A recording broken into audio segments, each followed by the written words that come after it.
Welcome to our channel instrumentation question answer professional. आज हमारा session है, हमारे कुछ प्रोफेशनल्स के इंटरव्यू हुए हैं और ये बहुत आप कह सकते हैं कि किसी कोई भी कंपनी जब एम्प्लॉयज़ को डायरेक्ट हायर करती है, यानी कि नॉट थ्रू द कॉन्ट्रैक्टर और not through the third parties, तो इस तरह की ही इंटरव्यू हैं ये। और हमारे उस प्रोफेशनल हैं, ये अपना इंटरव्यू जो है वो हमारे साथ शेयर किया है। तो हम आज जो वो इंटरव्यू जो उनका हुआ है डायरेक्ट हायर एम्प्लॉय के लिए, तो आज हम वो जो है वो आपके साथ शेयर करेंगे। ये बहुत इम्पोर्टेंट क्वेश्चंस हैं, आपने इनको जो है वो मेमोराइज़ करना है और ताकि जो है वो आप भी फ्यूचर में कोई ब्राइट जॉब जो है वो फाइंड आउट कर सकें। कोई भी कंपनी जो है जो अच्छी प्रोसेस इंडस्ट्री है, जब किसी भी एम्प्लॉय को डायरेक्टली हायर करती है तो उसका ये इंटरव्यू है।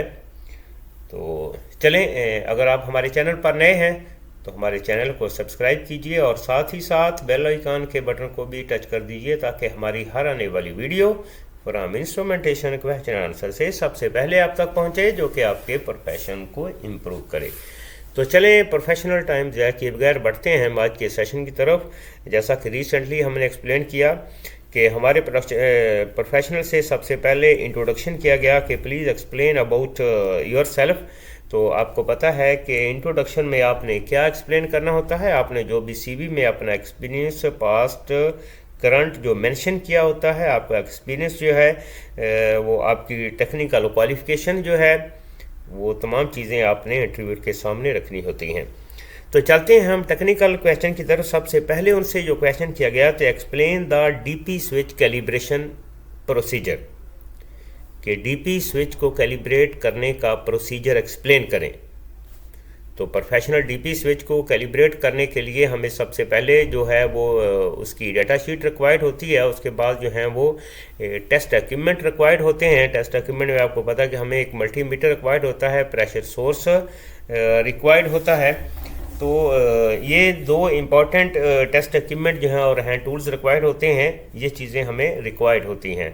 तो अभी हम थोड़ा डिस्कस करते हैं कि डीपी प्रेशर स्विच को कैलिब्रेट कैसे करते हैं।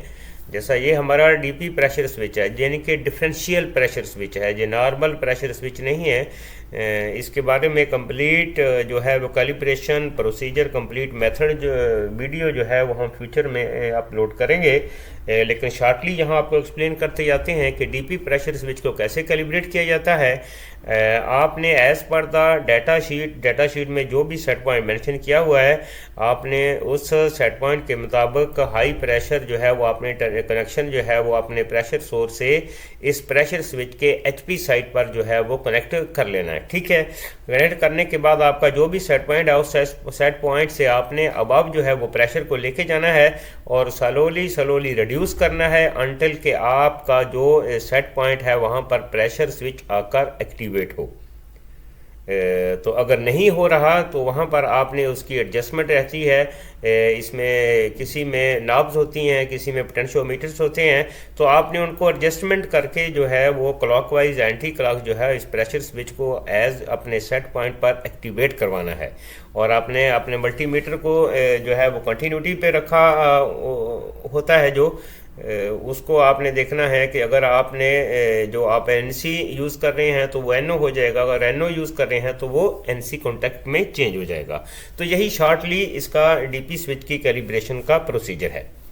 तो चलते हैं प्रोफेशनल नेक्स्ट क्वेश्चन जो उनसे किया गया था कि what is the function of final control element. Professional के फाइनल कंट्रोल एलिमेंट का फंक्शन क्या है। तो प्रोफेशनल अब हम इसका आंसर देखते हैं कि फाइनल कंट्रोल एलिमेंट का क्या फंक्शन होता है। तो professional final control elements implement the action. आपने यहाँ कहीं भी इस तरह के इंटरव्यू होते हैं तो आपने जो है वो बिल्कुल परफेक्ट और जो है वो रिलायबल आंसर देना है। इसको लंबा चौड़ा नहीं करना, आपने शॉर्टली आंसर देना है इसका कि what is the function of the final control element. इसका सिंपल आंसर यही है, final control elements implement the action. Okay, तो चलते हैं उनके नेक्स्ट क्वेश्चन की तरफ। नेक्स्ट क्वेश्चन उनसे जो किया गया था, हाउ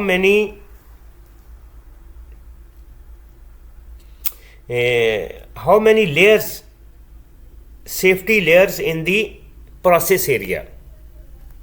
ये बहुत इंपॉर्टेंट क्वेश्चन है।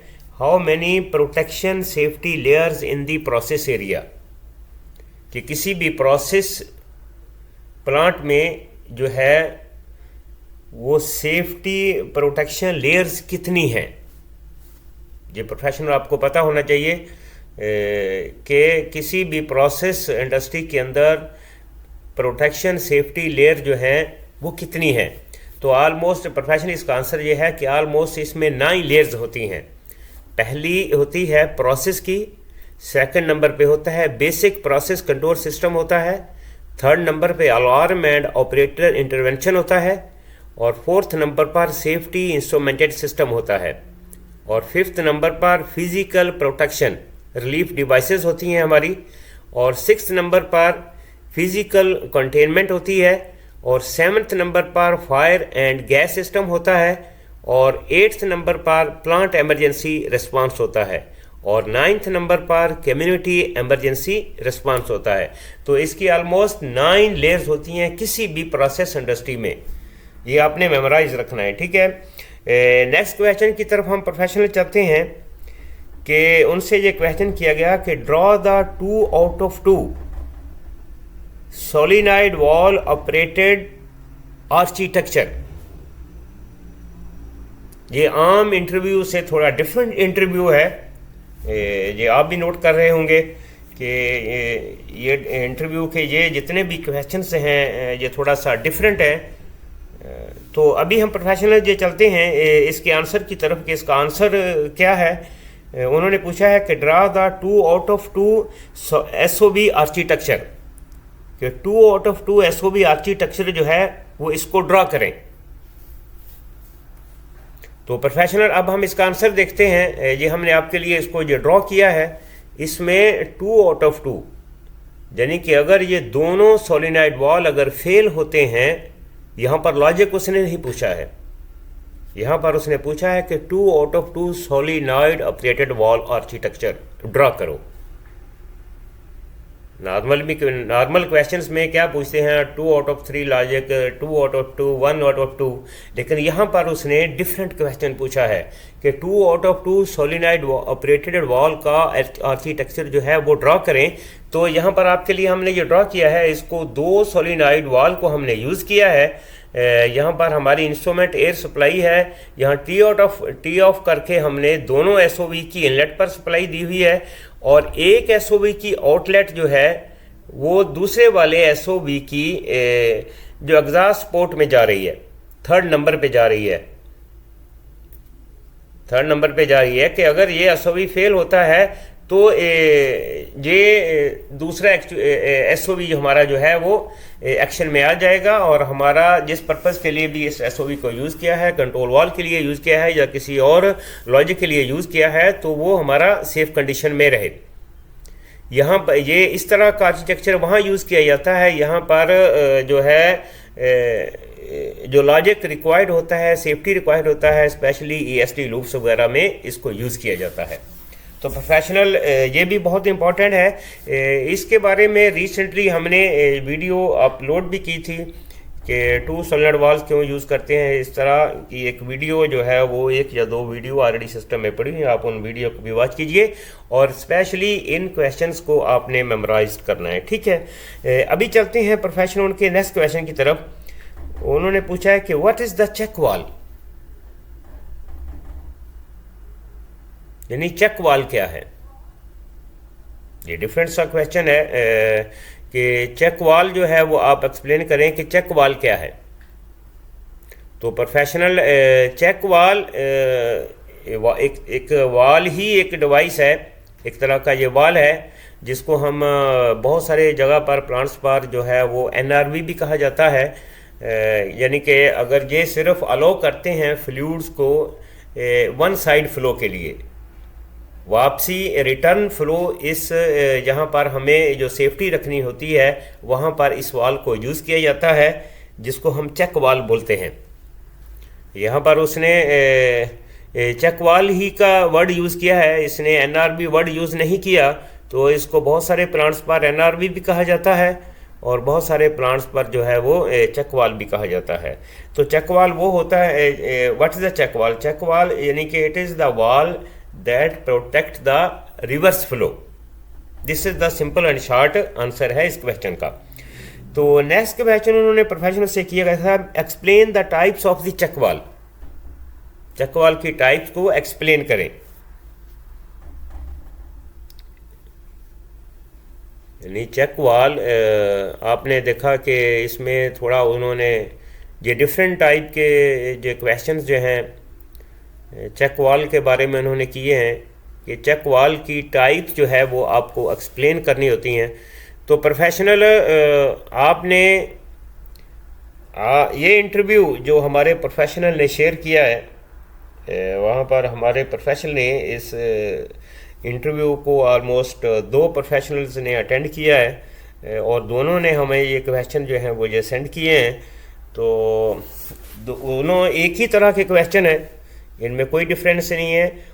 टोटल ऑलमोस्ट 9 क्वेश्चन जो हैं वो दोनों से किए गए हैं और सेम क्वेश्चन है। पहला कैंडिडेट जो गया उससे भी वही क्वेश्चन किए गए हैं, दूसरा कैंडिडेट जो गया तो उससे भी वही क्वेश्चन किए गए हैं। तो आपने ये बहुत इम्पोर्टेंट क्वेश्चंस हैं और इसके शॉर्ट आंसर जो हैं वो हम आपके साथ शेयर कर रहे हैं ताकि आपको अगर ऐसी अपॉर्चुनिटी मिलती है या कोई प्लांट जो है वो आपकी सीवी को शॉर्टलिस्ट करके आपको कॉल करता है इंटरव्यू के लिए, तो आपको प्रिपेयर होना चाहिए ताकि अच्छी अपॉर्चुनिटी जो है वो आप अवेल कर सकें। तो प्रोफेशनल ये बहुत इम्पोर्टेंस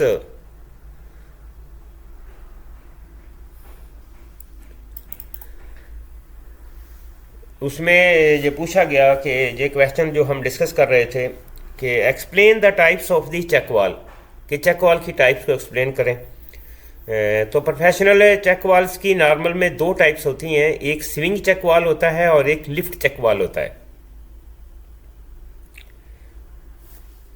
चेक वाल की नॉर्मल में 2 टाइप्स होती हैं, स्विंग चेक वाल और लिफ्ट चेक वाल। ये आपने मेमोराइज करना है। चलते हैं नेक्स्ट क्वेश्चन की तरफ। तो प्रोफेशनल से क्वेश्चन किया गया कि what is the difference between HART and FF. ये सिंपल क्वेश्चन है, रिसेंटली हमने लॉट ऑफ इंटरव्यूज वीडियो में इसको एक्सप्लेन कर चुके हैं कि हार्ट जो है वो हाईवे एडजस्टेबल रिमोट ट्रांसड्यूसर होता है और एफएफ जो होता है वो foundation field bus protocol system होता है। जितना क्वेश्चन आपसे किया जाए आपने उतना ही उसका आंसर देना है, आपने डीप नहीं जाना। अगर डीप जाएंगे तो इंटरव्यूअर आपके वो उस आंसर से ही मजीद क्वेश्चन जो है वो उसको फाइंड आउट करेगा और आपको परेशानी का सामना करना पड़ सकता है। तो चलिए प्रोफेशनल नेक्स्ट क्वेश्चन की तरफ कि what is the purpose of rib. Rib का क्या पर्पज है? यहाँ पर रिब वर्ड उन्होंने यूज़ किया हुआ है। तो प्रोफेशनल रिब का पर्पज़ ये होता है to reduce the cost of the project, कि किसी भी प्रोजेक्ट की कॉस्ट को रिड्यूस करना है। तो जैसा कि रिब जिसका फुल इसको कंप्लीट में हम कहते हैं कि remote instrument building. Remote instrument building जो कि फील्ड एरिया में बनाई जाती है, हमारे तमाम जितने भी प्रोसेस इंस्ट्रूमेंट्स रहते हैं उनके सब की केबल जो है वो रिब में जाती है। रिब से वहाँ पर एक मल्टी कोर केबल्स को यूज़ करके सीसीआर में लाया जाता है। तो इससे क्या हुआ कि बजाय कि इंडिविजुअल केबल्स जो हैं वो सीसीआर में आए, यहाँ शॉर्ट केबल्स रिब में लाई जाती हैं और वहाँ से एक से जो है वो एक केबल को ले करके उस सिग्नल्स को, तमाम सिग्नल्स को जो है वो यानी कि केबल्स की नंबर्स ऑफ केबल जो है वो रिड्यूस हो गए हैं, जिससे प्रोजेक्ट की कास्ट जो है वो रिड्यूस हो जाती है। तो प्रोफेशनल ये थे इम्पॉर्टेंट क्वेश्चन जो हमारे प्रोफेशनल से किए गए। आपने इन क्वेश्चंस को मेमोराइज करना है और अपने आप को प्रिपेयर करना है इंटरव्यू के लिए। उम्मीद करते हैं कि ये आज का सेशन आपके लिए जो है वो काफ़ी हेल्पफुल होगा। तो मिलते हैं नेक्स्ट वीडियो में। Have a nice day.